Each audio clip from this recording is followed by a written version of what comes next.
Deputy speaker ఎన్నిక ఏకగ్రీవమయ్యేలా TRS working president KTR రంగంలోకి దిగారు. సీఎల్పీ ఛాంబర్లో కాంగ్రెస్ శాసనసభాపక్ష నేత భట్టి విక్రమార్కతో సమావేశమై చర్చించారు. కేటీఆర్తో పాటు డిప్యూటీ స్పీకర్ అభ్యర్థి పద్మారావు గౌడ్, మంత్రులు తలసాని శ్రీనివాస్ యాదవ్, ప్రశాంత్ రెడ్డి, మల్లు భట్టి విక్రమార్కను కలిశారు. ఎన్నిక ఏకగ్రీవమయ్యేలా సహకరించాలని సీఎల్పీ నేతను కోరారు.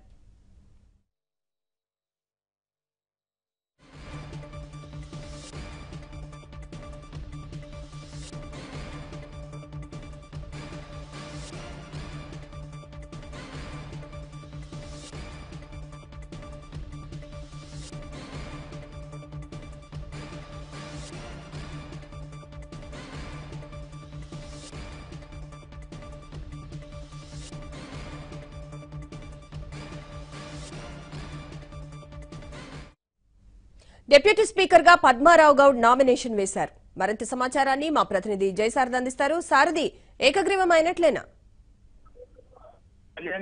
డిప్యూటీ స్పీకర్ గా పద్మారావు గౌడ్ ఎన్నిక ఇక లాంఛనమే ఏకగ్రీవమైనటువంటి అవకాశాలు కనిపిస్తా ఉన్నాయి. ఎందుకంటే నిన్న ముఖ్యమంత్రి కేసీఆర్ బీజేపీ నేతలతో కూడా ఫోన్ లో మాట్లాడారు.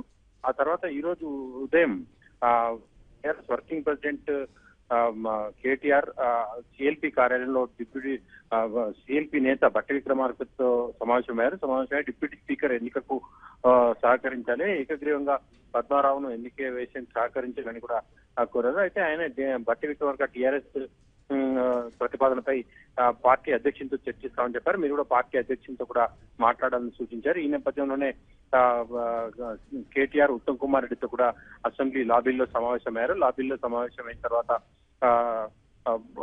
సమావేశమై ఈ ఏకగ్రీవ ప్రతిపాదనను ఉత్తమ్ కుమార్ రెడ్డి ఆయన కూడా దీనికి అంగీకరించినట్టు తెలుస్తుంది. ఈ నేపథ్యంలో ఏకగ్రీవ ఎన్నిక సహకరిస్తామని తెలిపారు. దీనికి అనుగుణంగానే కొద్దిసేపటి క్రితం పద్మారావు గౌడ్ నామినేషన్ వేశారు. నామినేషన్ కార్యక్రమంలో టీఆర్ఎస్ నేతలు వర్కింగ్ ప్రెసిడెంట్ కేటీఆర్ తో పాటు మంత్రులు తలసాని, దయాకర్ రావు, ప్రశాంత్ రెడ్డి వీరంతా పాల్గొన్నారు. దీంతో పాటు కాంగ్రెస్ నేతలు కూడా శ్రీధర్ బాబు కూడా ఈ నామినేషన్ కార్యక్రమానికి హాజరయ్యారు. ఎంఐఎం కూడా ముందే టీఆర్ఎస్ ఫ్రెండ్లీ పార్టీగా ఉంది కాబట్టి ఆ పార్టీ కూడా మద్దతు తెలిపింది. ఈ నేపథ్యంలో ఇక ఏకగ్రీవ ఎన్నికకు లాంఛనమని తెలుస్తుంది.